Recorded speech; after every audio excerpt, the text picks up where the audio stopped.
Hey guys, how are you all? Let's start our new lecture. The topic is second law of thermodynamics. Okay, तो second law of thermodynamics बारे में जो है दो statement हमें मिलते हैं. पहला केल्विन प्लैंक स्टेटमेंट और दूसरा मिलता है क्लासियस स्टेटमेंट. तो जो पहला स्टेटमेंट है वो कुछ इस तरह है. It is impossible to construct an engine that can convert heat completely into work without producing any other effect. Okay, according to the statement the efficiency of any heat engine always be less than 100%. तो इन्होंने कहा यानी कि kelvin Planck जो है उन्होंने अपना statement दिया. उन्होंने कहा कि कोई भी अगर हम इंजन कंस्ट्रक्ट कर रहे हैं तो that can convert heat completely into work, मतलब कि बिना किसी फ्रिक्शन के, मतलब बिना किसी लॉस के वो टोटली जो तुम्हारे पास हीट है उस हीट को कन्वर्ट कर दे वर्क में. ऐसा पॉसिबल नहीं है. ठीक है, कुछ न कुछ लॉस होगा, हमें लॉस मिलता है. तो यही चीज हर जगह अप्लाई होती है. जैसे मान लो कोई भी सिस्टम है, जैसे ट्रेन ही है, तो ट्रेन में जो है अगर हम कहें कि भाई जो ट्रेन चल रही है उसके थ्रू हम इलेक्ट्रिसिटी पैदा करें मोटर के थ्रू और उसके बाद फिर उसी का यूटिलाइजेशन करके उसको चलाएं, तो ये पॉसिबल है नहीं. तो उसमें हमें कुछ एक्स्ट्रा वर्क तो देना ही पड़ेगा. ठीक है, तो यही केल्विन प्लैंक ने कहा कि 100% इफिशियंसी के साथ कोई भी वर्क नहीं हो सकता है. ठीक है, कुछ न कुछ लॉस होगा. अब क्लासियस स्टेटमेंट क्या है? So according to Clausius, for a self acting machine it is impossible to transfer heat from a colder body to a hotter body without the aid of external agency. उन्होंने कहा कि अगर हमारे पास कोई colder body है और एक hotter body है, तो कोल्डर बॉडी से हॉटर बॉडी तक जो है अगर हम हीट पहुंचाना चाहते हैं तो हमारे लिए एक एक्स्ट्रा एजेंसी, एक्सटर्नल एजेंसी जो है होना नेसेसरी है, जो कि कुछ वर्क करेगी और फिर हीट पहुंचाएगी. ठीक है, so for a self acting machine, जो कि सेल्फ एक्टिंग होनी चाहिए. ठीक है, self acting machine it is impossible to transfer heat from a colder body to a hotter body without the aid of external agency. समझ में आ गया? तो हम जो है एक एक्सटर्नल एजेंसी का यूज करेंगे, किसी एक्सटर्नल वर्क का यूज करेंगे कि कोल्डर बॉडी से हॉटर बॉडी में कुछ हीट पहुंचा सके, क्योंकि ऑलरेडी वो कोल्ड है. ठीक है, तो entropy, what is entropy? This is very important term for the NEET as well as other exams. तो एंट्रोपी क्या होती है? Entropy is the another thermodynamical variable which many times very useful to understand the system. Entropy is related to the disorder or randomness in the system. Okay, to understand this, let us consider two systems as shown in figure. So see, this figure is like this, system 1 system 2. अगर system 1 देखें तो यहाँ पर एक order है, molecules जो है system 1 के अंदर उनका एक अपना ऑर्डर है चलने का, जबकि सिस्टम 2 के अंदर देखो कोई ऑर्डर नहीं है, रैंडमनेस है. तो रैंडमनेस अगर रहता है तो हम कहते हैं कि यहाँ पर एंट्रोपी है. ठीक है, तो एग्जैक्टली यही चीज यहाँ पर एक्सप्लेन किया गया है. If S1 and S2 are the entropies of the system 1 and 2 respectively at any temperature, then S1 will be less than S2. समझ में आया? If S1 and S2 are the entropies of system 1 and 2, क्योंकि अभी आपने देखा था कि आपके पास जो सिस्टम 1 था वहां पर इसका S1 है, इसका S2 है, तो बताओ S1 कम होगा कि नहीं होगा? ऑब्वियस सी बात है कि यहाँ पर एक सर्टेन ऑर्डर है और रैंडमनेस सबसे ज्यादा किस में है? सेकंड में. तो S2 ज्यादा होगा और S1 क्या होगा? S1 कम होगा. तो यहाँ पर एंट्रोपी जो है वो S2 में ज्यादा है. पॉइंट्स देख लो. Entropy is not a conserved quantity. ठीक है, सेकंड पॉइंट क्या है? Entropy can be created but can not be destroyed. Third point is entropy of the universe always increases. समझ में आया? पहला पॉइंट यही है कि entropy is not a conserved quantity. अगर कंजर्व्ड क्वांटिटी की बात करें तो इसका क्या मतलब होता है कि हमेशा जो है वो एज इट इज बनी रहे, ऐसा पॉसिबल नहीं है. जैसे चेंज इन मोमेंटम और उसके बाद आप जो है चेंज इन एनर्जी, ये सारी चीजें आप देखते हो फिजिक्स में, हम लोग अप्लाई करते हैं, केमिस्ट्री में अप्लाई करते हैं, अदर प्लेसेस पे यूज करते हैं. एग्जैक्टली वही चीज यहाँ पर है कि क्वांटिटी जो है, एंट्रोपी की जो क्वांटिटेटिव वैल्यू है वो कंजर्व नहीं रहती है. ठीक है, this entropy is not a conserve quantity, very करती है, चेंज होती है, कम होती है, ज्यादा होती है, लॉस होती है. ठीक है. Second point is entropy can be created but can not be destroyed. Entropy को आप बना सकते हो. जैसे कोई सिस्टम है, जैसे मान लो एक गिलास में पानी है, आप उसको हिला दो थोड़ा सा, तो वहां पर रैंडमनेस मॉलिक्यूल में ज्यादा आ जाएगी, तो आप एंट्रोपी बना सकते हो, क्रिएट कर सकते हो, लेकिन उसको डिस्ट्रॉय नहीं कर सकते हो. अब उसके एंट्रोपी को कम करना है तो आपको क्या करना पड़ेगा, हीट जो है उसमें से लेना पड़ेगा ना, तभी तो एंट्रोपी उसकी कम होगी। तो ऐसा पॉसिबल नहीं होता है, डिस्ट्रॉय नहीं कर सकते उसके एंट्रोपी को, एंट्रोपी बढ़ती है ना कि घटती है, ठीक है। Entropy of the universe always increases, तो पूरे यूनिवर्स का एंट्रोपी कंटिन्यूअसली इंक्रीज हो रहा है, ये हम हमेशा पढ़ते हैं किसी भी मैगजीन में, किसी न्यूज में देखते रहते हैं।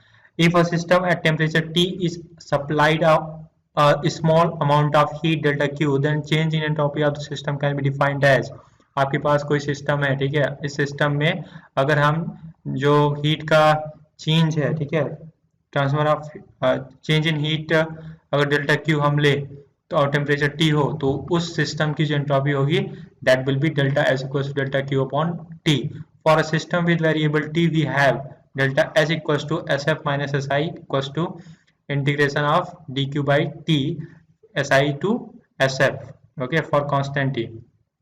तो यहाँ पर टी कांस्टेंट है और किसका हम इंटीग्रेशन कर रहे हैं, डी क्यू का, ओके, मतलब कि क्यू का कर रहे हैं with respect to Q, okay. तो इसमें जो इनिशियल हमारे पास लिमिट है एस आई है और एस एफ जो है फाइनल है, तो ऑब्वियस सी बात है कि एस एफ क्या है, फाइनल सिचुएशन में एंट्रोपी है, और एस आई क्या है, इनिशियल सिचुएशन में एंट्रोपी है। तो आपको ये याद रखना है डेल्टा एस जो होता है और D Q by D T होता है, क्या होता है, delta S equals to delta Q by T. This is important formula, okay, you have to remember this one.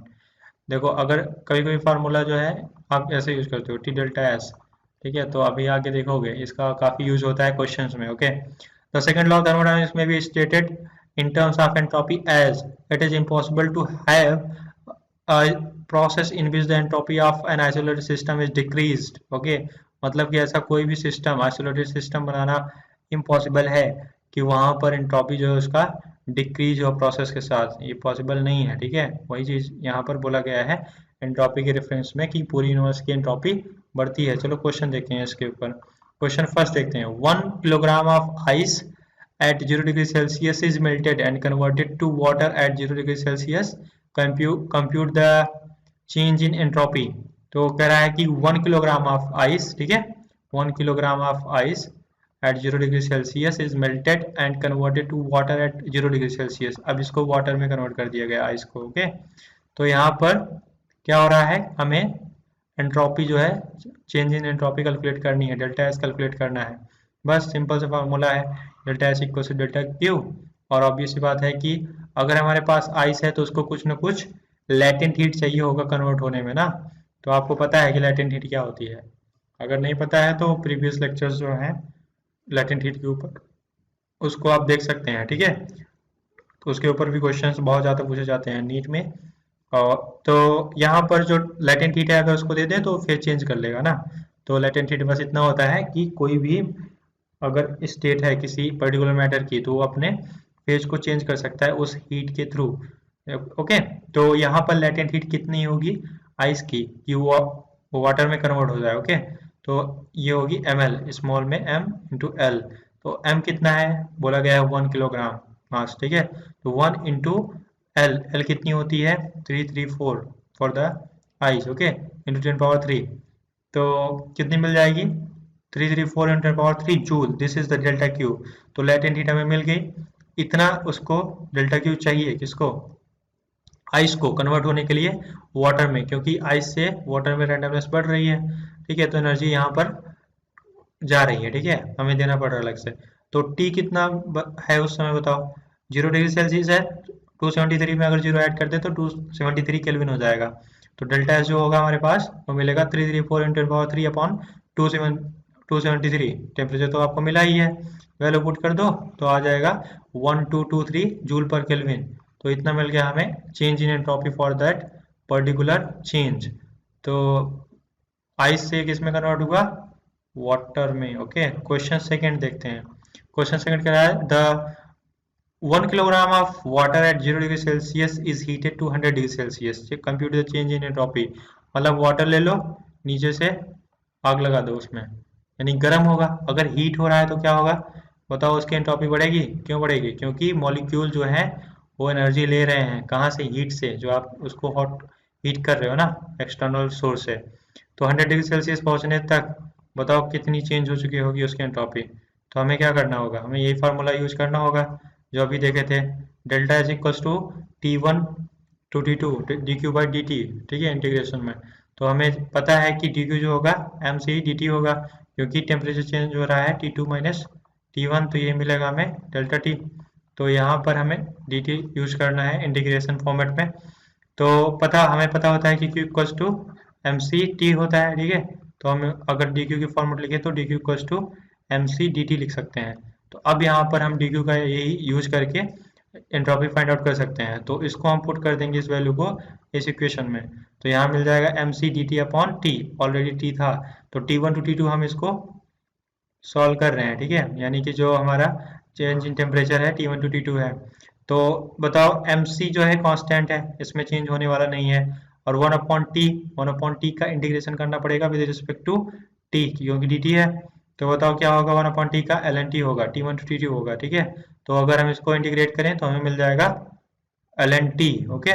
तो अब इसका जो अपर लिमिट है लोअर लिमिट है, दोनों वैल्यूज हम पुट करेंगे ln t में, तो मिलेगा हमें ln t2 बाई T1। ऐसा क्यों हुआ, क्योंकि हमें पता है कि MC ln T2 minus ln T1।